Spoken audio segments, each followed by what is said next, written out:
ನಮಸ್ಕಾರ ರೈತ ಮಿತ್ರರೇ, ನನ್ನ ತೋಟದಲ್ಲಿ ಇರುವಂಥ ಪೇರು ಗಿಡಗಳ ಹೂ ಬಿಟ್ಟವು. 11 ತಿಂಗಳ ಗಿಡ ಇದು. ಹಿಂಗೆ ಕಾಯಿ ಹಿಡ್ದದ. ಇಷ್ಟು ಏನಿಲ್ಲ ಅಂದರೂ ಒಂದು ಗಿಡಕ್ಕೆ 30, 25, 30 ಕಾಯಿ ಅದ. ಇದು ಸಣ್ಣ ಗಿಡ, ಕಡಿಮೆ ಬಿಟ್ಟದ. ಇದು ಪರವಾಗಿಲ್ಲ. ಸ್ವಲ್ಪ ಚಂಡಿ ಹೊಡೆಯಲ್ಲಿ ಪ್ರಾಬ್ಲಮ್ ಆಗ್ಯದ. ಒಂದು ಏನಾಗ್ಯದಪ್ಪ ಅಂದ್ರೆ, ನಾವು ತಳೆದಾಗ ಮೊದಲು ಸವಾಪುಟಿಗೆ ಇದು ಚಂಡಿ ತೋಲಿಲ್ಲ, ಪಡ್ಲು ಕಡಿಮೆ ಆಗೈತಿ. ಇದು ಸೈಡ್ ಬ್ರ್ಯಾಂಚಸ್ ಕಡಿಮೆ ಆಗ್ಯಾವು.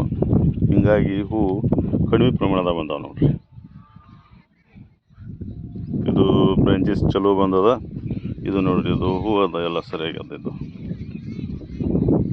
ಸಾಕಷ್ಟು ಹೂ ಬಿಟ್ಟದ ನೋಡಿ. ಇವೆಲ್ಲ ಕಾಯಿ ಹತ್ಯಾವ್ರಿ.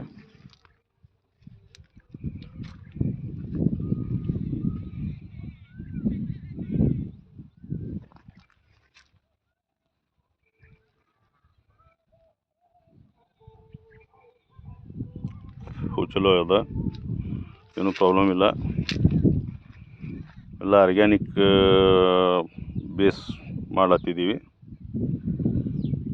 ಯಾವುದು ಕೆಮಿಕಲ್ ಗೊಬ್ಬರ ಯಾವ ಕೊಟ್ಟಿಲ್ಲ.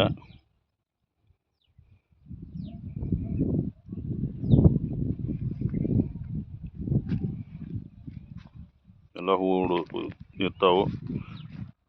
ಹೂ ಉದುರ್ತಾವೆ. ಡೆಡ್ ಡೈಮಂಡ್ ಹೂ ಉದುರ್ತೈತಿ ಹೇಳ್ತಾರೆ.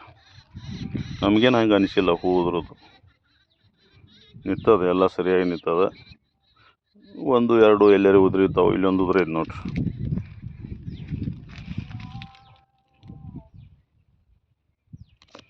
ಎಲ್ಲಿರ ಗಿಡದಾಗ 1, 2 ಉದುರ್ಯಾವ, ಇಲ್ಲ ತನಾಗಲ್ಲ. ಅಂದ್ರೆ ಜಾಸ್ತಿ ಉದುರೋದು ಭಾಳಷ್ಟು ಕಡಿಮೆ ಐತಿ.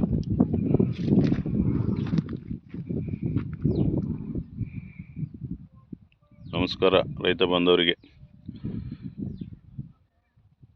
ನನ್ನ ಚಾನಲ್ ಲೈಕ್ ಮಾಡಿ, ಸಬ್ಸ್ಕ್ರೈಬ್ ಮಾಡಿ.